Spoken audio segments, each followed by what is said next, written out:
Pakistan Peoples party کے chairman جناب بلاول بھٹو صاحب دبئی چلے گئے اور پیچھے پیچھے ہی کو چیئرمین جناب آصف زرداری صاحب جو بلاول بھٹو کے فادر ہیں وہ بھی چلے گئے، اور خبریں بڑی گرم ہیں کہ جناب دونوں میں شدید اختلافات ہیں، اور اختلافات کی وجہ بھی ایک نجی ٹی وی کو دیے گئے انٹرویو کے حوالے سے باتیں کی جا رہی ہیں کہ سابق صدر آصف زرداری نے نجی ٹی وی چینل کے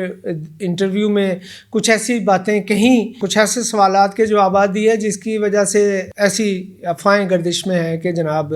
بلاول بھٹو صاحب ناراض ہو گئے، اور انہوں نے اگرچہ پیپلز پارٹی کی جانب سے اس کی تردید آئی ہے، ان افواہوں کا جو ہے اس پہ کہا گیا ہے کہ ایسا کچھ بھی نہیں ہے، دونوں میں بڑی انڈرسٹینڈنگ ہے، اور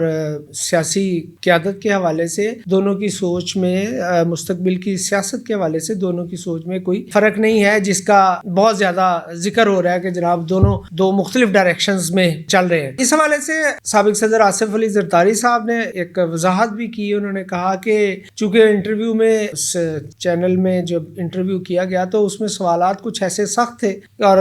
جس کا جواب دینا بھی ضروری تھا، تو اس لیے، اور وہ جوابات جو ہیں کوئی ایسے براہ راست بلاول کی ذات پر تنقید نہیں تھی یا انہیں کرٹیسائز نہیں کیا گیا تھا، کیونکہ بلاول بھٹو کے بارے میں آپ جانتے ہیں کہ ان دنوں انہوں نے سیاسی محاذ کو گرم کیا ہوا ہے، اور وہ اپنی تقاریر میں سینئر پولیٹیشینز جن کو وہ بابے کا نام دیتے ہیں ان کے حوالے سے وہ کہتے ہیں کہ جناب اب ان کا سیاست میں کردار ختم ہو چکا، اب نوجوانوں کو آنا چاہیے۔ ظاہر ہے وہ جب بات کرتے ہیں تو چاہے وہ مخالف ہو چاہے حامی ہو، وہ لامحالہ یہ سوچتا ہے کہ جناب اگر اس حوالے سے تو پھر سابق صدر آصف علی زرداری جو بلاول بھٹو کے فادر ہیں وہ بھی اس کیٹیگری میں آتے ہیں، اگرچہ بلاول بھٹو براہ راست نام لیے بغیر مسلم لیگ نون کی قیادت کو تنقید کا نشانہ بنا رہے ہیں، لیکن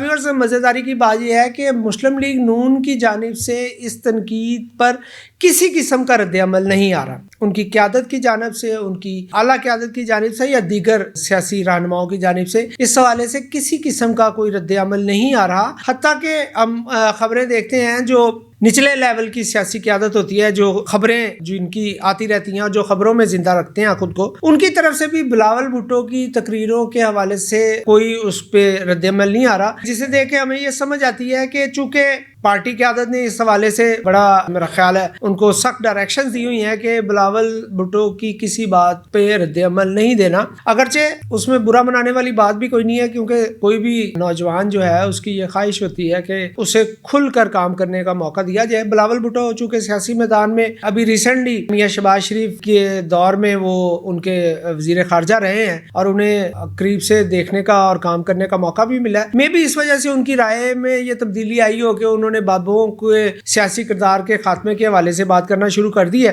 لیکن پیپلز پارٹی جو اس وقت پیپلز پارٹی کے اندر اور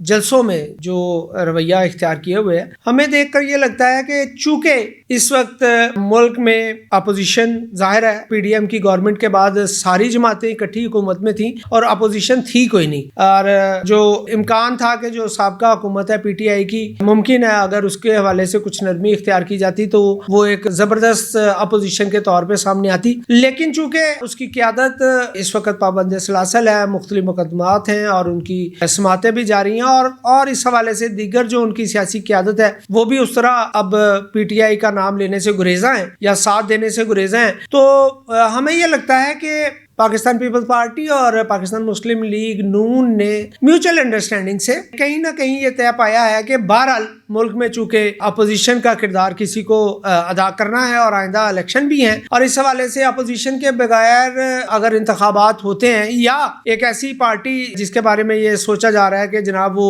شاید اگلے سیاسی سیٹ اپ میں اس کا کوئی کردار نظر نہیں آ رہا، لیکن نون لیگ اور پیپلز پارٹی چونکہ ماضی میں ان کے محترمہ بے نظیر بھٹو صاحبہ کے دور میں ان کے ساتھ مساق جمہوریت بھی رہا ہے، تو ہمیں یہ محسوس ہوتا ہے کہ پیپلز پارٹی نے از خود اپنے لیے اپوزیشن کا کردار کا انتخاب کیا اور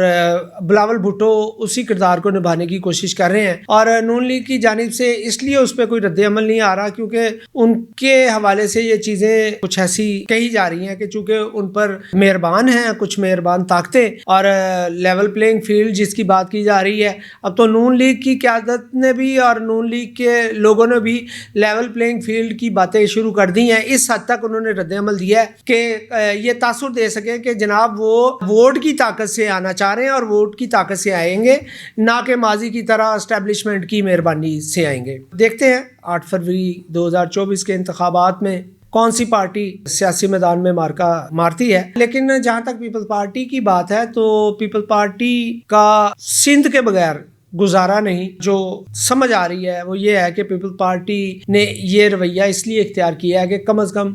سندھ اس سے نہ چھینا جا سکے، اور مرکز میں تو اسے پتا ہے کہ اسے حصہ ملنا ہی ملنا ہے۔ جہاں تک اپوزیشن کی بات ہے، اگر انہیں اپوزیشن بینچوں پر بھی بیٹھنا پڑتا ہے تو وہ بھی بارے میں رہتا ہے، کیونکہ بہرحال اگر نون لیگ اقتدار میں آتی ہے تو پاکستان پیپل پارٹی اپوزیشن پہ بیٹھے گی، اور اگر پاکستان پیپل پارٹی مرکز میں اقتدار میں آتی ہے تو لامحالہ نون لیگ ہی خود کو اپوزیشن کے طور پہ سامنے لائے گی، کیونکہ در پردہ قوتوں کا بھی یہ خیال ہے کہ ایک ایسی پارٹی جو 3.5 سال 4.5 سال اقتدار میں رہی، اور اس کو سیاسی طور پہ ختم کرنے کا یہ بھی طریقہ ہو سکتا ہے کہ یہ دونوں پارٹیاں ایک مرتبہ پھر ماضی کی طرح ایک دوسرے کو ریپلیس کریں، اور تیسری سیاسی جماعت کا جو تصور بڑی کامیابی سے ابھرا تھا اس تصور کو ختم کیا جا سکے۔ اور ظاہر ہے آپ یہ دیکھیں کہ پیپل پارٹی کی قیادت کی جانب سے دبئی جانے کے جو معاملات تھے اور جس طرح وہ خبریں گردش میں رہیں اور جس طرح سیاسی ہلچل مچی، اس دوران ہمیں کہیں بھی پاکستان تحریک انصاف کی مرکزی قیادت کا ذکر نظر نہیں آتا۔ اور اس کا مطلب یہ ہے کہ یہ جو اس وقت سینیریو بن رہا ہے اس میں سیاسی طور پہ اس طرح کے حالات پیدا کرنے کی کوشش کی جا رہی ہے کہ کہیں بھی اگر پی ٹی آئی سیاسی میدان میں رہتی بھی ہے تو اسے اس طرح لوگوں کے حوالے سے سیاست میں اس طرح نظر انداز کر دیا جائے کہ وہ قصہ ماضی بن جائے۔ خواجہ آفتاب حسن کو انہی الفاظ کے ساتھ اجازت دیجیے۔ حریف ڈیجیٹل کو دیکھتے رہیں۔ اللہ نگہبان۔